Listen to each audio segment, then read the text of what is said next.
ଭଞ୍ଜ ସାହିତ୍ୟ ଓଡ଼ିଆ ଜାତିର ଅସ୍ମିତା। ଓଡ଼ିଆ ଭାଷା ସାହିତ୍ୟ କଳା ଓ ସଂସ୍କୃତି ଗବେଷଣା ପ୍ରତିଷ୍ଠାନ ଘୁମୁସରର ସ୍ୱର ବାଲିପଦର ପକ୍ଷରୁ ପବିତ୍ର ସ୍ନାନ ପୂର୍ଣ୍ଣିମା ଅବସରରେ ବାଲିପଦର ଅହଲ୍ୟା ଦେବୀ ମହାବିଦ୍ୟାଳୟର ସଭାକକ୍ଷରେ ପ୍ରତିଷ୍ଠାନର ସଭାପତି ଡକ୍ଟର ବି ପ୍ରକାଶ ଚନ୍ଦ୍ର ପାତ୍ରଙ୍କ ପୌରୋହିତ୍ୟରେ 163ତମ ସାହିତ୍ୟ ଆଲୋଚନା ଚକ୍ର ଅନୁଷ୍ଠିତ ହୋଇଯାଇଛି।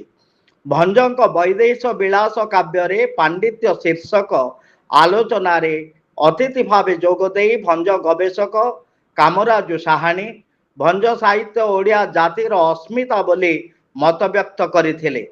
ଅନ୍ୟତମ ଅତିଥି ଭାବେ ଶିକ୍ଷାବିତ୍ ଡକ୍ଟର ସୂର୍ଯ୍ୟନାରାୟଣ ପଣ୍ଡା, ଆଶୁକବି ନନ୍ଦକିଶୋର ପ୍ରଧାନ, କବି ପଦ୍ମଲୋଚନ ଗୌଡ଼, ଅଧ୍ୟାପିକା ଇତିଶ୍ରୀ ନାୟକ, ବନିତା କୁମାରୀ ନାୟକ, ମିନତୀ ରାଣୀ ଗୌଡ଼, କୈଳାସ ଚନ୍ଦ୍ର ପ୍ରଧାନ, ବୃନ୍ଦାବନ ମହାନ୍ତି ପ୍ରମୁଖ ଯୋଗଦେଇ ବିଦ୍ୟାଳୟ ଓ ମହାବିଦ୍ୟାଳୟ ଛାତ୍ରଛାତ୍ରୀଙ୍କୁ ବାରମ୍ବାର ଭଞ୍ଜ ସାହିତ୍ୟ ଆଲୋଚନାର ସୁଯୋଗ ସୃଷ୍ଟି କରିବା ଆବଶ୍ୟକ ବୋଲି ମତବ୍ୟକ୍ତ କରିଥିଲେ।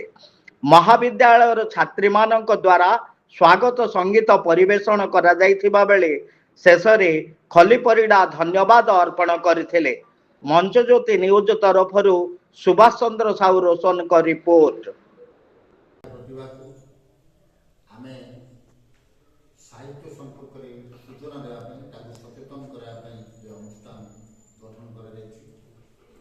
ସୌଭାଗ୍ୟର କଥା ଆଜି ଆମେ ଅହଲ୍ୟା ଦେବୀ ମହାବିଦ୍ୟାଳୟରେ ପହଞ୍ଚି କାର୍ଯ୍ୟକ୍ରମ ଆରମ୍ଭ କରିବୁ। ସର୍ବପ୍ରଥମ କାର୍ଯ୍ୟକ୍ରମ ହେଲା ମହାବିଦ୍ୟାଳୟ ପକ୍ଷରୁ ଛାତ୍ରୀମାନଙ୍କ ଦ୍ୱାରା ପ୍ରାରମ୍ଭିକ ସଙ୍ଗୀତ ଗାନ କରିବା ପାଇଁ ମୁଁ ଛାତ୍ରୀମାନଙ୍କୁ ଆହ୍ୱାନ